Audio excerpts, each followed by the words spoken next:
celebrate Wesak.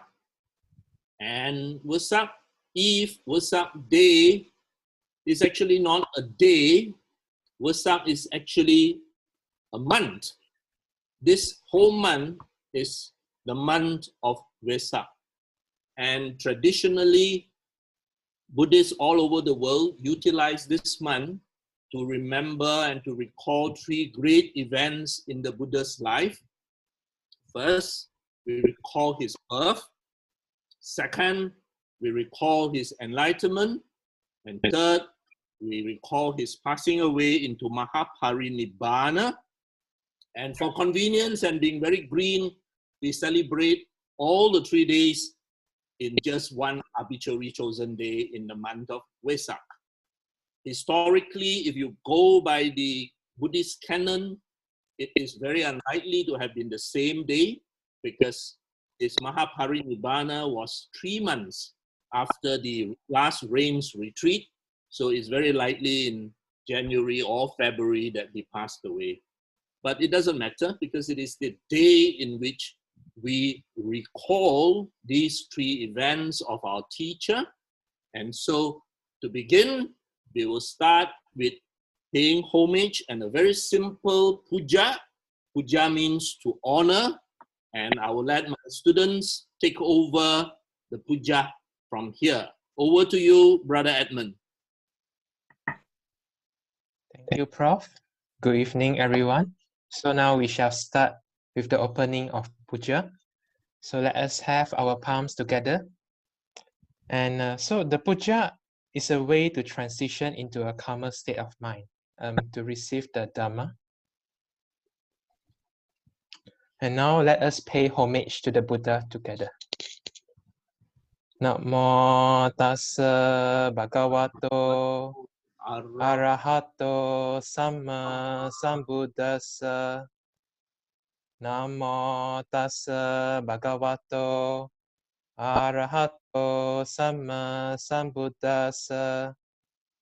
Namo tassa bhagavato arahato samma sambuddhassa. Homage to him, the exalted one, the worthy one, the supremely self-enlightened one.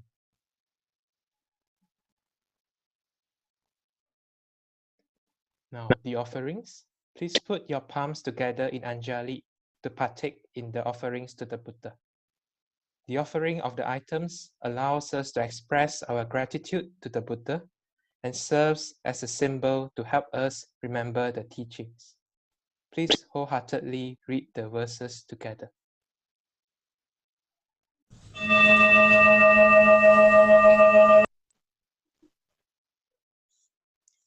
The offering of light. The offering of light symbolizes the wisdom of the Dhamma. May the Dhamma guide us in our daily lives. The Dhamma clears away the darkness of ignorance.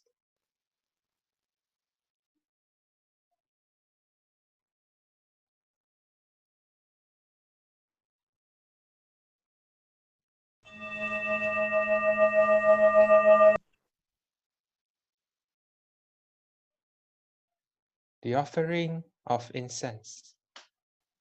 The offering of incense symbolizes the fragrance of pure moral conduct. This reminds us to cultivate good behavior.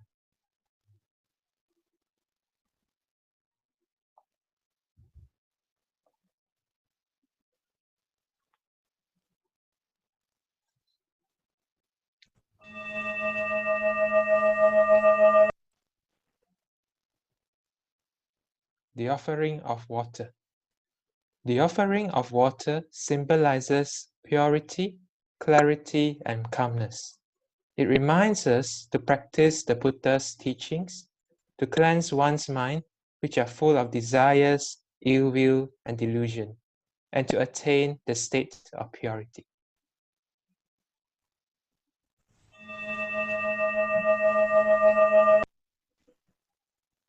The offering of fruits. The offering of fruits symbolizes the teaching of cause and effect. It reminds us that all seeds of actions will have their fruits of effects.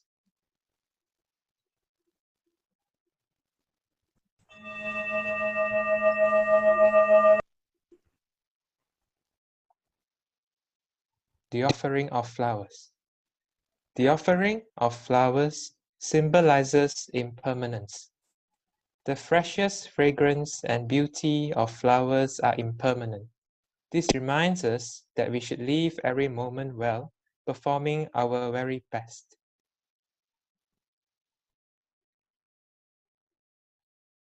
Now, let us now take the 3 refuges.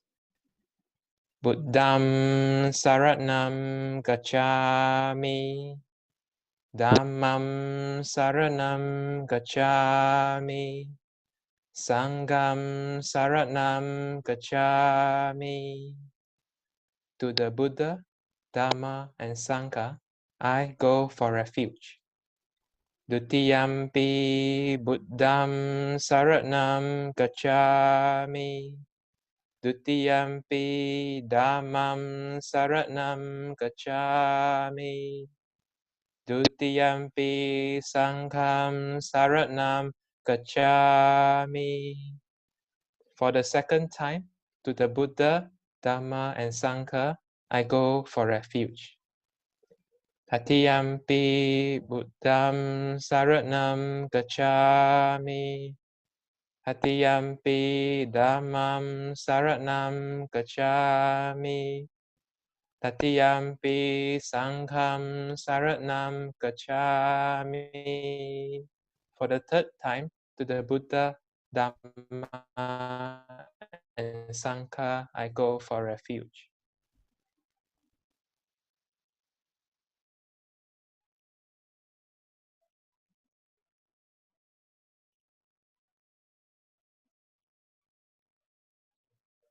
The 5 precepts, Panchasila. Let us now take the 5 precepts. Panatipata Veramani Sikkhapadam Samadhiyami. I undertake the training to abstain from taking life. Adina Dana Veramani Sikkhapadam Samadhiyami. I undertake the training to abstain from stealing. Kamesu Michachara Veramani Sikkhapadam Samadhiyami. I undertake the training to abstain from sexual misconduct. Musawada Veramani Sikkhapadam Samadhiyami. I undertake the training to abstain from false speech. Surameraya macha pamadatana Veramani Sikkhapadam Samadhiyami. I undertake the training to abstain from intoxicating drinks and drugs that cause heedlessness.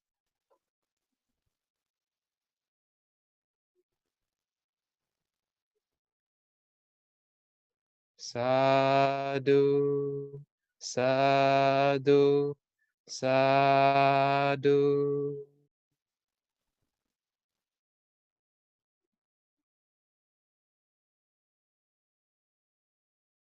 Thank you, Brother Edmund. Now we will proceed with the service. The people you saw on the video making the offerings, either at the altar or in front of a computer-generated image, were the EXCO members who worked very hard up to late last night preparing for today's Wesak Eve service. Wesak recalls the birth of the Buddha, and the Buddha was born a human being, just like all of us. And because the Buddha was born a human being, just like us, we too can similarly walk the path that he taught. We too can similarly learn the truths of life and be awakened to the realities of life. This first hymn tells of the birth of this great man as a human and who became enlightened, the highest step in the evolution of the human mind. Let us listen to the words of this hymn together.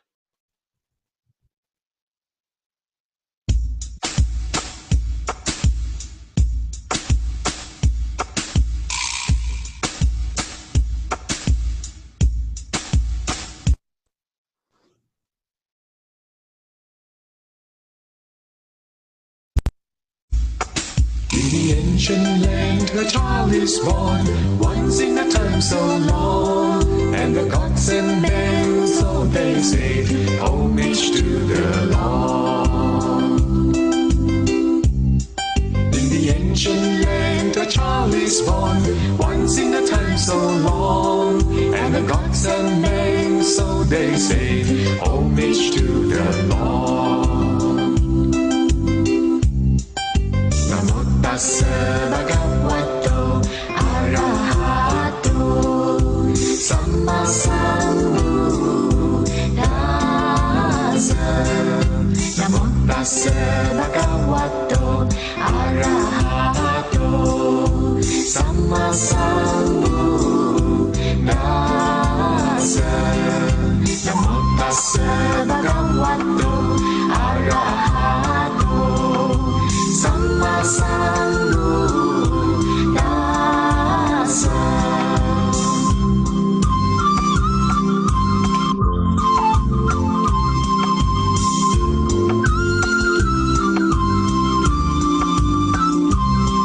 In the ancient land, a child is born, once in a time so long, and the gods and men, so they say, homage to the Lord.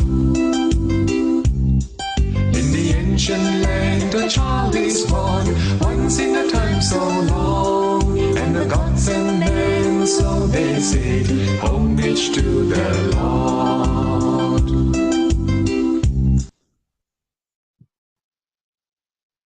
Brothers and sisters, the Buddha's teachings are all with regards to the realities of life. Effectively, it is science and human psychology.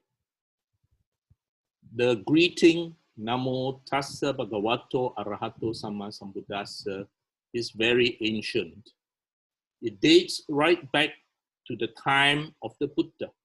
And even within the canon, it is recorded that people would use that greeting to honor the Buddha. You would have noted that the precepts that we took just now are all entirely humanistic. They are all entirely moral values. Nowhere is there any religion. The Buddha's aim is to make us a better human being, able to deal with the realities of life and able to handle the impermanence, the unsatisfactoriness, and the non-self nature of life. His aim is to make us live in love, harmony, compassion, helping each other. The first hymn dealt with the birth of the Buddha because he was born a human being and strove to evolve his mind to its highest level of perfection. We too can similarly follow. Now we see a short video clip which talks about the second event, the enlightenment of the Buddha.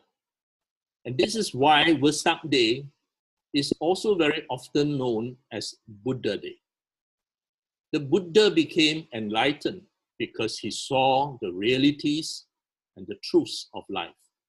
It is the Dhamma which made him a Buddha. And it is the same Dhamma to which we are now striving to learn and to put into practice. Let us now see this short clip with regards to the awakening of the Buddha, making today to tomorrow what is called Buddha Day. Every year, on the full moon day of Wesak month, millions of Buddhists around the world faithfully gather at temples and monasteries. This special day, known as Wesak Day to many, is celebrated to honor the enlightenment of one of the greatest spiritual teachers in history, the Buddha. But why do we celebrate the Buddha's enlightenment, and why is it so important for Buddhists?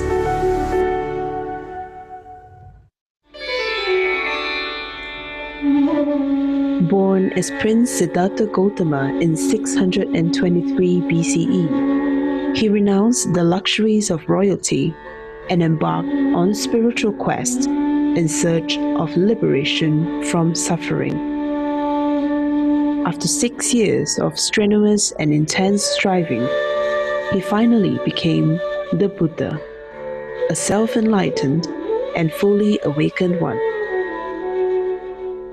He has fully understood the unsatisfactory conditions of life, found the practical way out of this suffering, and taught it selflessly for 45 years until his passing. What the Buddha understood and taught is called Dhamma. It is the simple and comprehensive way of life that all of us can cultivate in order to free ourselves from mental afflictions. It involves avoiding the unwholesome, cultivating the good, and purifying the mind. This leads us to become enlightened to the realities of life, which are ultimately anicca, impermanence, and dukkha, unsatisfactoriness. Over the last 25 centuries, many still find the relevance of the Buddha's teachings in identifying the causes of happiness and unhappiness. His message of peace and compassion remains timeless and can be witnessed among the disciples of the Buddha even till today.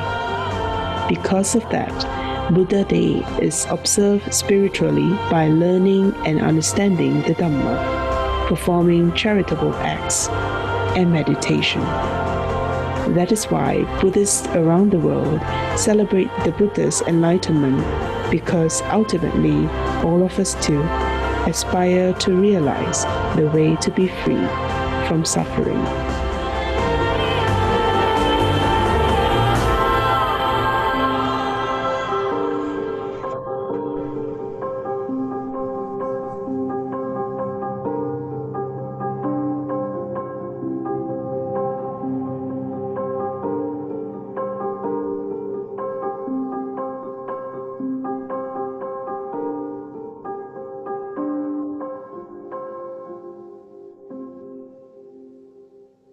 Brothers and sisters in the Dhamma, the Buddha, among the many teachers, had lived in northeast India. His life revolved around the river Ganges and the plains surrounding that. For 45 years after his enlightenment, he traveled from village to village teaching the Dhamma. An entire generation of monks and nuns became awakened because of his teachings. And those monks and nuns had preserved his teachings down 2,600 years to us today. But we are very blessed that in India today, in northeast India today, we can still see the many places where the Buddha was. Thanks to the Emperor Ashoka, who visited all these places and left behind huge stone markers. We know exactly where these locations are. We also must give credit to the British archaeologists, particularly Sir Alexander Cunningham, who devoted his life to excavating these historical places. As Buddhists, one of our aspirations is to visit these places and be inspired as we stand in the very place where the Buddha taught. He was born in Lumbini Gardens, which is in present-day Nepal, close to the border with India. In Lumbini Gardens today, you will find a huge stone pillar left behind by the Emperor Ashoka, demarcating the site where the Buddha was born. On this huge pillar of one single stone is carved, like any other VVIP who visit, that the Emperor Ashoka visited this place. And the Emperor Ashoka placed a stone marker beneath the Sala tree where the Buddha was born. Today, this is covered by a new modern building, and excavation work continues. This new modern building protects the relics that is inside and allow the archaeologists to continue digging. The stone marker is found within the relics within this building, in which one finds temple upon temple being built on top of each other. On this stone pillar are carved the words that the Emperor Ashoka came here on such and such a date to pay homage.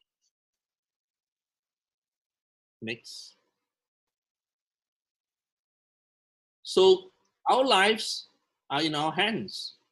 Just like the baby Bodhisattva, his life was in his hands.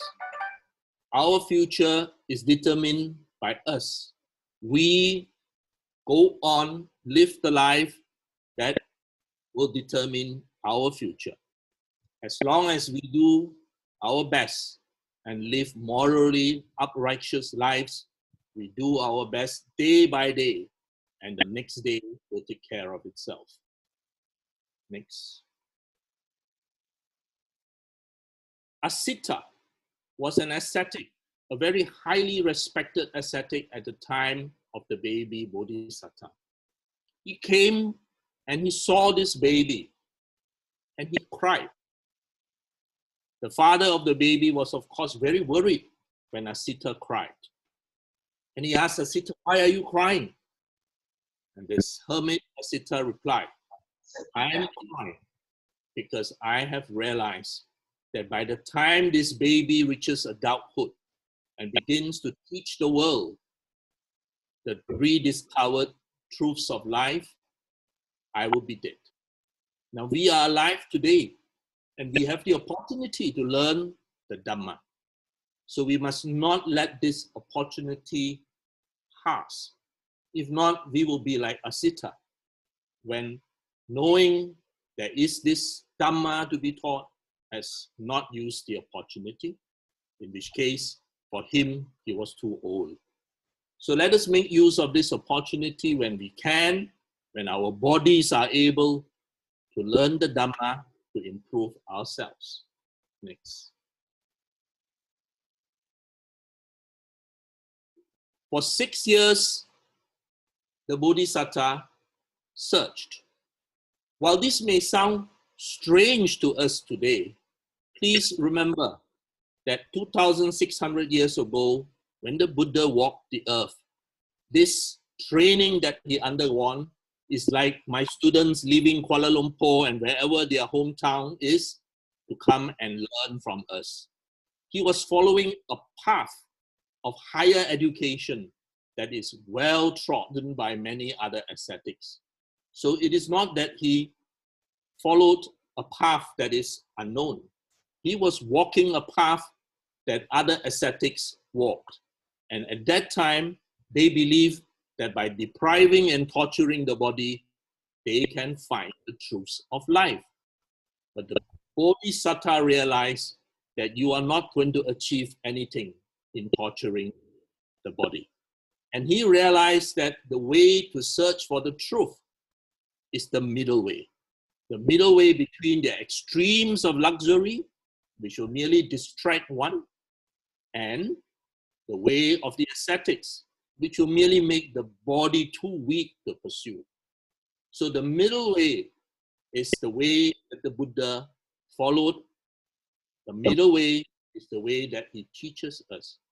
And it is in using neither the extreme of luxury nor of abusing the body that the Buddha learned or rediscovered science of life, the Dhamma, the truths of life, the Dhamma.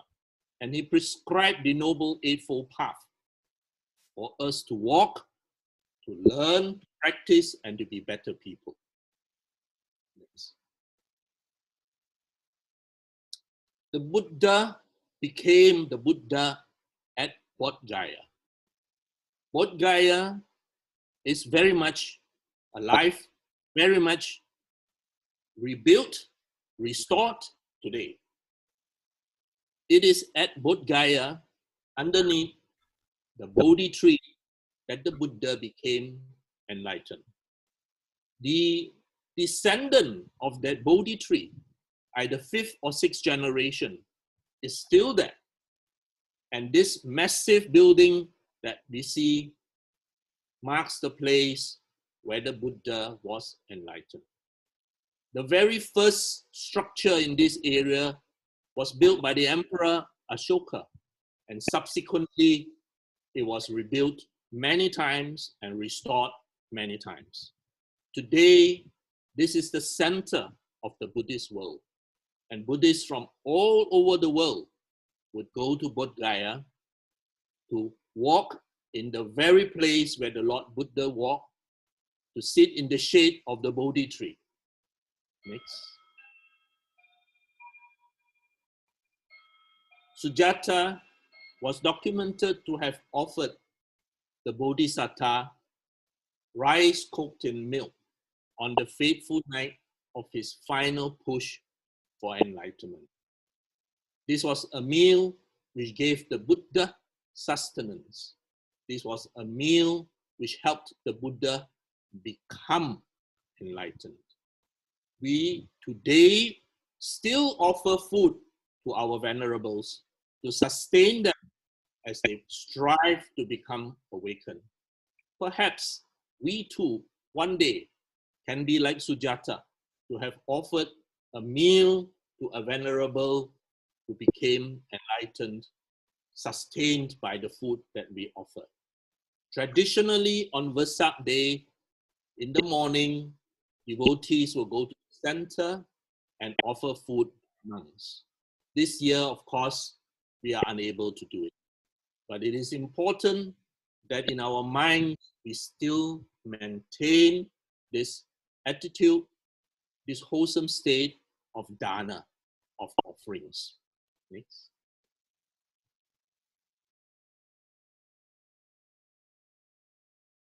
In the Buddha Charita, in the legends of the Buddha, one read of very dramatic stories of how Mara, the evil one, came to fight with the Buddha, to challenge the Buddha.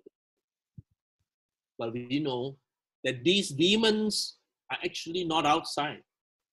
These demons are actually inside our minds. And when we say we must conquer the demons, we are not conquering external demons. We are conquering the defilements that lurk within the depths of our mind. We need to progressively purify ourselves, our minds, of thoughts of greed, hatred, thoughts that are unkind, words that are cruel. We need to progressively purify ourselves so that we can be better than the person that we were today. Next.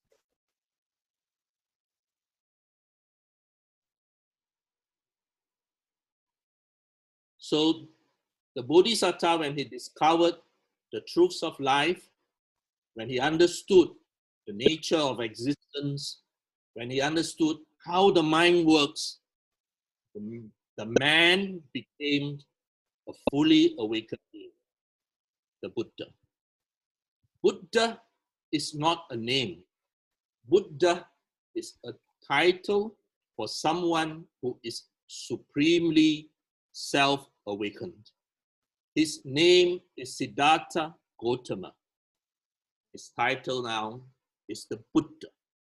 And so there were Buddhas of the past, people who became self-awakened to the highest truths. And there will be Buddhas of the future, the ones who become awakened in the future.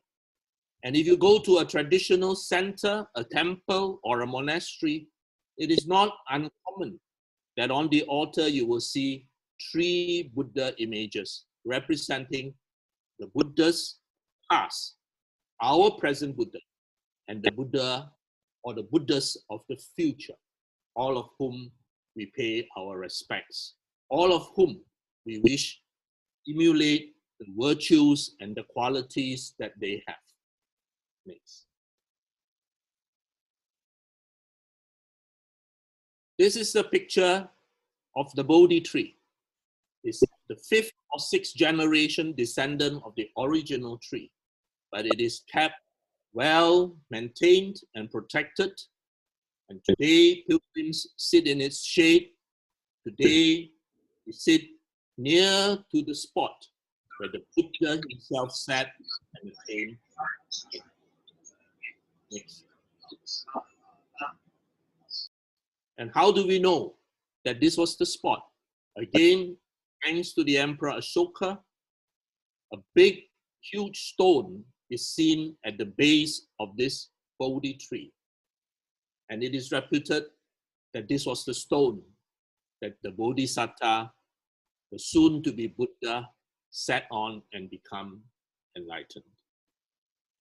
Next. This is a view of the Mahabodhi temple. Of course, it has been restored many times. The ravages of time had worn off much of it, but devotees from all the Buddhist countries had skillfully and painfully restored much of it. Next. An Asokan pillar, of course, stands where the Emperor Asoka came.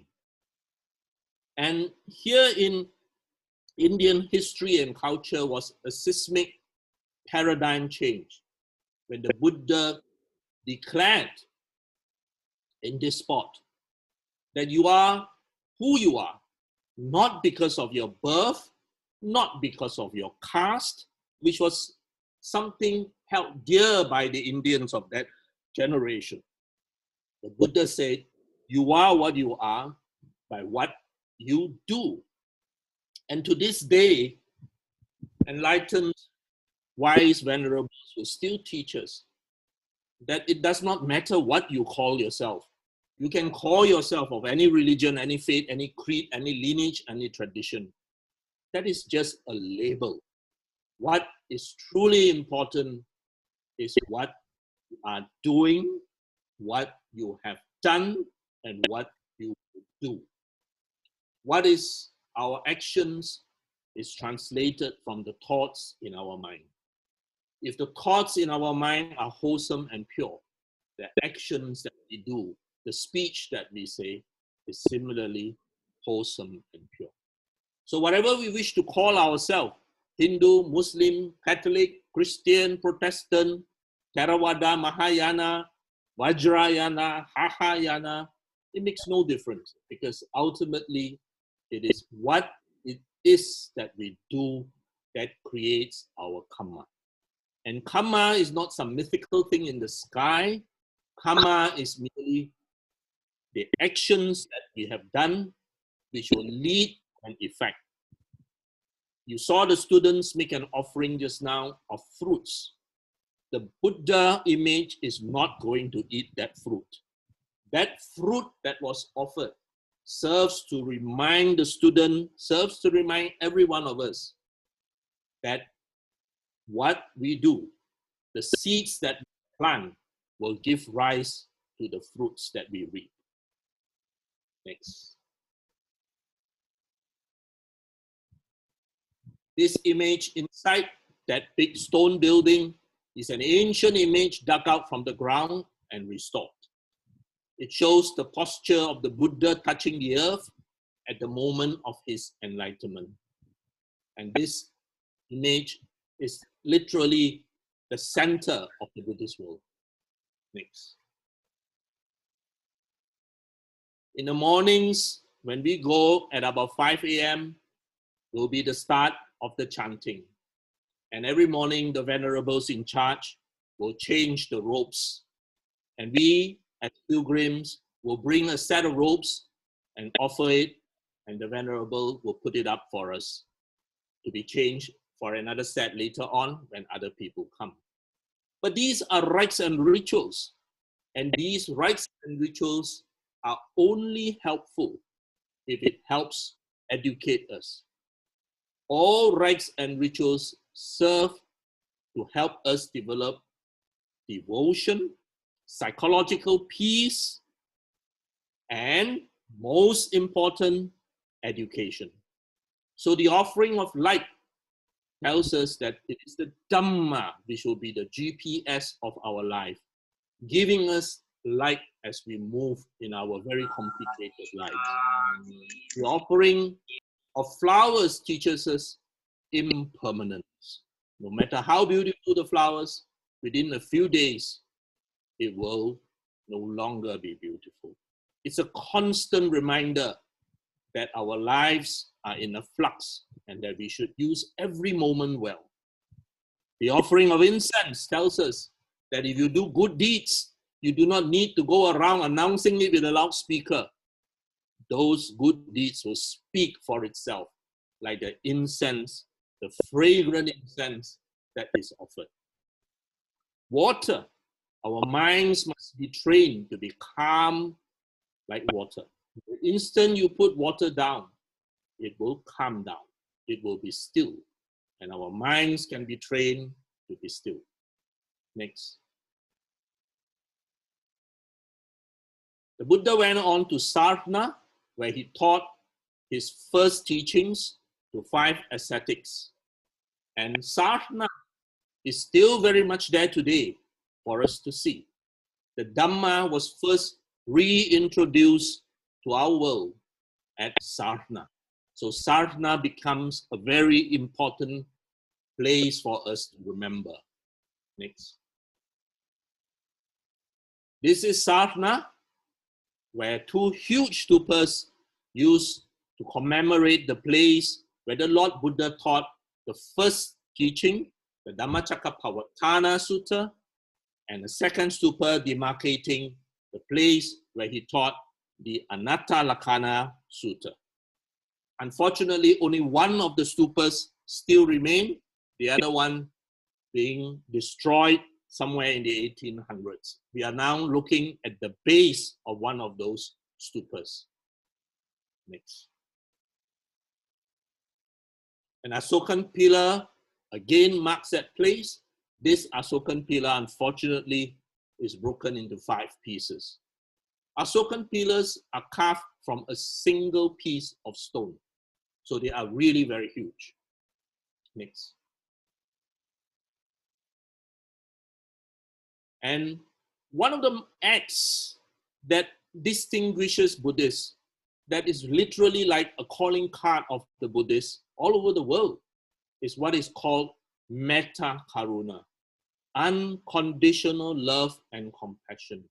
The Buddha taught us that whenever we deal with other human beings, we must deal with other human beings through a mindset of unconditional love and compassion. And in fact, the Buddha said to his students, you who wants to take care of me, you who say wants to serve me, serve the sick.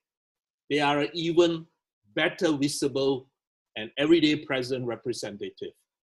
Your acts of metta, unconditional love, and karuna, compassion, will make the world a better place. Kusinara marks the place where the Buddha passed away. Wesak Day recalls also the passing away of the Buddha. Here we do not say death, because when the Buddha attained Mahaparinibbana, it is not death in the usual sense. Here he passes away into the supreme bliss of Nibbana. No more rebirth, no more suffering, both physical. There is no more decay of the body, and there is no mental pain. So this site at Kusinara today, this building marks the place where the Buddha passed away. A stupa is behind this building, marking it. And inside this building is a huge image of the Buddha at the moment of his passing away, which the archaeologists have dug up from the ground and restored. This building has a very unique shape and size because it follows the dimension of a monk's hut, proportionate to the size of that image that is inside. Next. This is the image inside of the Buddha passing away. And this image inside is an image that is very well loved by devotees all over the world who go there, recall the life of the Buddha, recall his passing away, and make aspirations. Now, for the first 500 years after the Buddha passed away, there were no Buddha images. Buddha images only came into being after Alexander the Great conquered northwest India and brought about the Greek influence of making images. In the first 500 years, the Buddha was represented by a pair of footprints. And while many of you might wonder, why a pair of footprints?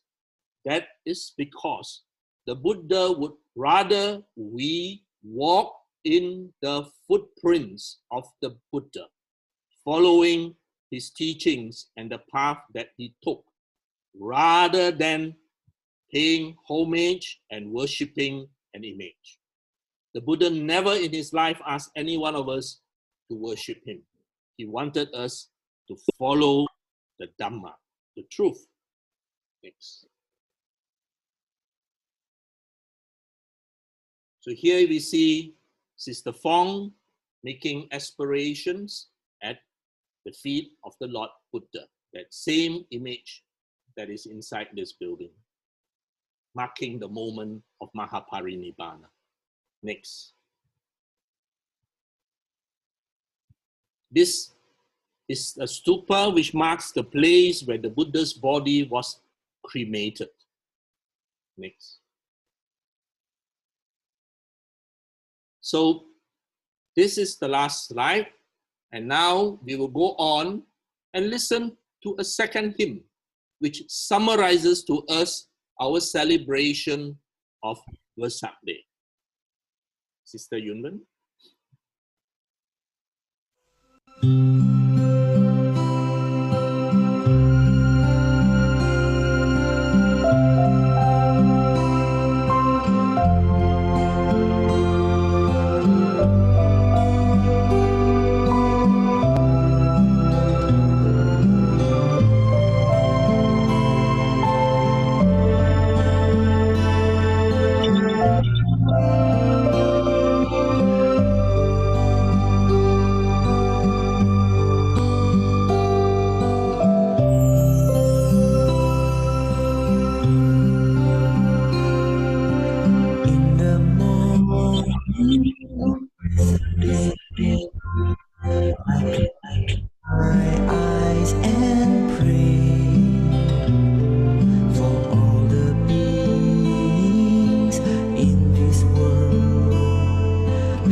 Celebrate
Brothers and sisters, thank you for listening to this lovely hymn. We have shared the Dhamma. We have learned about some aspects of the Buddha's teachings, and we have paid respect to the Buddha. It is in our minds, so it does not make any difference whether it is digital or in front of an image or in a monastery or a center. Let us now make noble aspirations. Let us now, with one mind, make noble aspirations for the good of ourselves and our loved ones. By the truth of the Buddha's Dhamma, may all beings be happy, healthy, and well. May all our family members, may all our loved ones, may all our parents, may all our children, may all our relatives and friends, may all our teachers, may they be happy, may they be well, may they be free from pain and from suffering. May all the people working very hard at the front line now, serving the sick, helping those in distress, may they have peace of mind, may they be happy, may they be well, may they be free from pain and from suffering. May all our colleagues at work, may all our friends in the business world who are suffering today, may they find relief, may they find help, may they have peace amidst the confusion.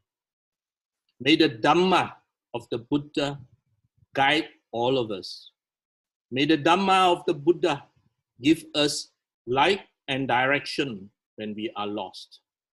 May we learn the lessons of the Buddha Dhamma well and apply it in our daily lives. May we all be happy, healthy, and well. May we all have peace of mind and comfort of body. May all beings that had helped us, may all beings that had taught us, may all beings that are suffering, may they have relief, may they have peace, may they have happiness. May our families be happy, healthy, and well. May I be happy, healthy, and well. Sadhu, sadhu, sadhu. On Wesak Day, you will often see the ritual whereby people would go to a center or a temple and bathe a baby bodhisattva image. The baby bodhisattva does not need to be bathed by any one of us. This is symbolic. The Buddha became the Buddha because he perfected all his virtues. The Buddha became the Buddha because he got rid of all his defilements. We symbolize this by the pouring of pure scented water. In this act, we too hope that we will also learn the Buddha Dhamma, that we will be rid of our delusions, that we gradually lessen our greed, our anger, our hatred, and be better beings, and be better people, better children, better parents, better students, better teachers, better friends, better colleagues. May we all now mindfully watch as the family represents us in this ritual of pouring scented water over the Buddha image. It represents the shower of the Dhamma helping us, guiding us. Yunwen. Buddhang saranang gacchami, Dhammang saranang gacchami.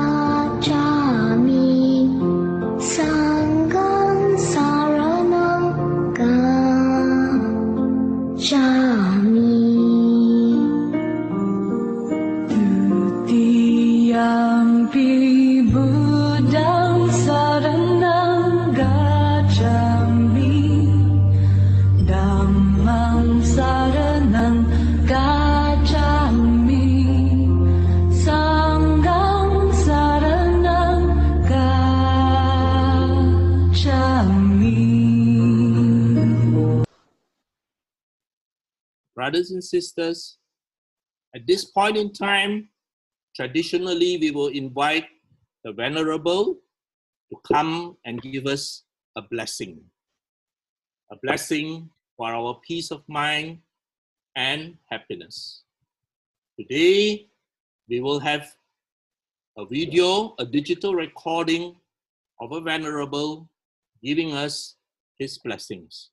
And after this, President Sini of the Monash Clinical School Buddhist Society will give us the same blessing translated into English so that we can all appreciate the words and the intentions.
Attention to the words and be blessed by its intent.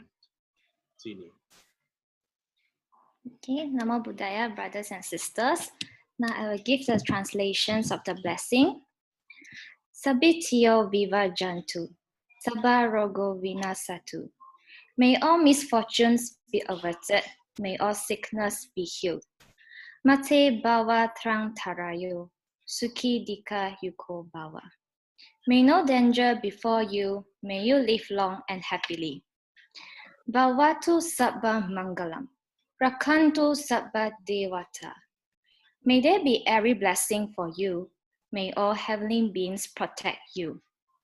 Sabba buddhanu bhavena, sada soti bhavantute. By the power of all the Buddhas, may you always be well. Bhavatu sabba mangalam, rakantu sabba devata. May there be every blessing for you. May all heavenly beings protect you. Sabba dhammanu bhavena, sadasoti bhavantu te. By the power of all the Dhamma, may you always be well. Bhavatu sabba mangalam. Rakantu sabba devata. May there be every blessing for you. May all heavenly beings protect you. Sabba sanganu bhavena, sadasoti bhavantu te. By the power of all the sanghas, may you always be well. Thank you. Sadhu, sadhu, sadhu. This blessing is a traditional blessing given by the Venerables. We will now come to the end of our Wesak Day service. The sharing of Dhamma is very meritorious. So we will always share these moments of happiness with all beings. And while we call it sharing of merits, it is really the sharing of happiness with all beings in the wholesome things that were done today. We had all learned the Dhamma, and that is very wholesome. Let us get our relatives, our friends, our departed ones, our loved ones, to all rejoice in this very happy event, in this very good merits. The family of, for example, of all my students who had done so well, they will be so happy to know that their children are well educated in the Dhamma. Let us now invite Brother Edmund to lead us in the sharing of merits.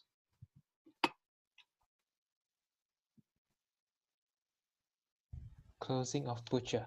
So let us have our palms together and chant with me. The dedication of merits.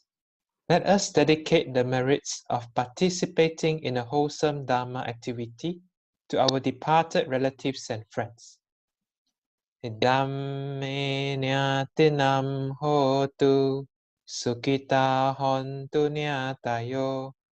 Iddamme nyatinam hotu sukita hontu nyatayo. Iddamme nyatinam hotu sukita hontu nyatayo. I share my merits with my departed relatives and friends. May they be happy and well. Let us now invite all sentient beings to participate in our acquired merits. Etawata cha amhehi sambatam punya sampadam sabbe dewa anumodantu sabba sampati siddhya. May all deities share and rejoice in the merits which we have acquired. May they acquire all kinds of happiness.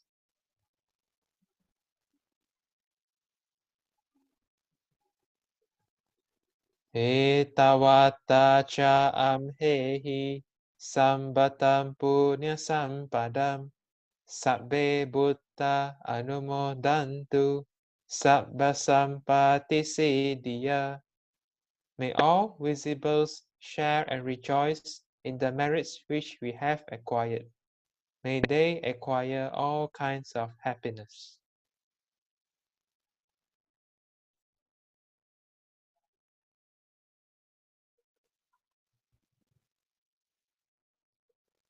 Etawata cha amhehi sambatam punya sampadam sabbe satta anumodantu sabba sampati siddhya.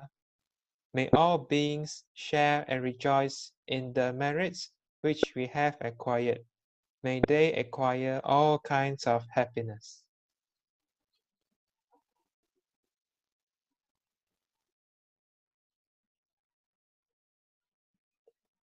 End of service dedication. I dedicate the merits which I have accumulated to the cultivation of my mind in order to bring happiness and benefits to all sentient beings.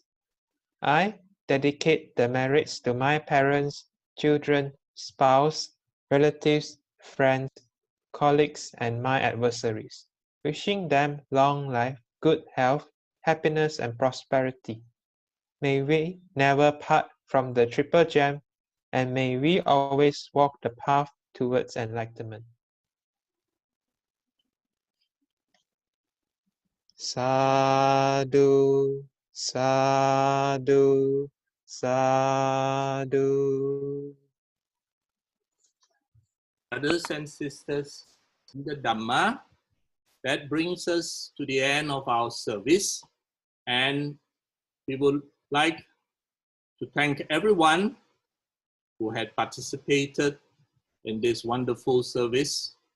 We would like to thank everyone who had helped organize this service one way or other. First and foremost, as I said, I wish to thank and place on record the hard work done by the Monash University Clinical School Buddhist Society Exco, who worked late last night organizing all the things that were done today, checking the videos, checking the sound, and organizing the sound. I apologize that some of you may find the videos a bit laggy, but there is nothing we could do because that is due to the individual internet services. With good internet service, there is no lagging. But if your line is a bit slow, then unfortunately, there will be lagging. But they have done their best to do what they can do to organize this and to make it as smooth as possible. Today is Wesak Eve. Tonight, the Buddha will become enlightened 2,600 years plus ago. Let us remain in that mind state of gratitude to a great teacher. Let us remember the Dhamma, and let us be grateful to all beings who have helped us. Yun Wen, can you unmute everybody, please, so that we can collectively put our hands together and say, Sadhu 3 times, all the great effort that was put in. Let's start and do it together.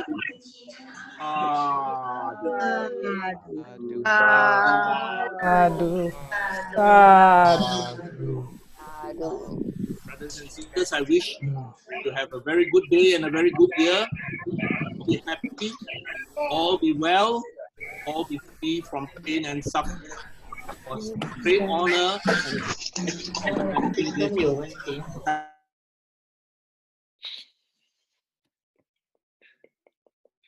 and it was a great honor and pleasure to organize this Wesak Eve service for every one of you. And I hope you will remain safe in the Dhamma. I hope the Dhamma will remain the GPS for your lives. I hope all of you will have good health and happiness. Thank you. Thank you. Thank you. All right. Well done, children. Well done. Thank you, Dr. Wong. Okay. Yun Wen, you can stop the share screen now so that we can see each other's faces. Yep, I've stopped it, Prof. Thank you, Dr. Wong. Thank you, Dr. Okay. Yes, I'm beginning to see. Yes, we have Piyong from Australia. Raise your hand and wave to everyone. She's from Sydney. All right. We have Jenny and her husband from Jakarta. Virya, wave your hand, Virya, so that you can say hello to all the Dhamma brothers here. Yes, that's Virya. All right. We have Brother Hasono and Sister Junia. Please wave your hand to everyone. Okay, we have Sister Arena. Sister Arena, please wave your hand to everyone. And of course, I see on my screen my fellowship stalwarts, Yao Tek, Sister Mary Yo, Carol. All these are my pillars of Metta Lodge. And of course, Brother Boon Ping, Sister Jaslyn. Wave, Jaslyn. Yes, Jaslyn. Cynthia, so good to see you. Keep in touch. Be safe in Singapore. All right, Brother Irwin is there. Any one of you want to do banking in Indonesia? That's the man, Brother Irwin. Okay, let me see. Okay, Purdy, yes. Yes, Sister Yan, Blessed Wesak. Even my sister-in-law is here from New Zealand. My sister-in-law is there from New Zealand. Okay.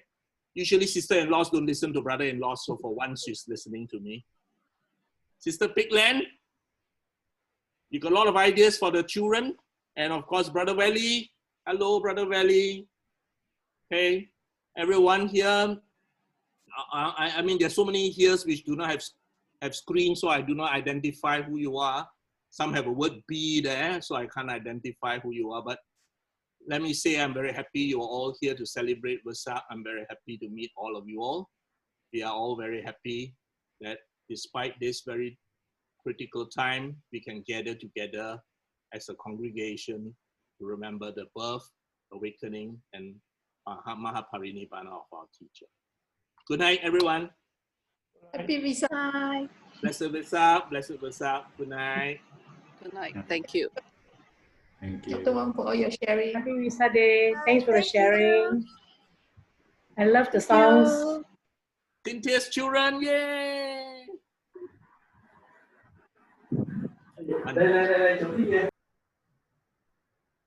I shall take my leave.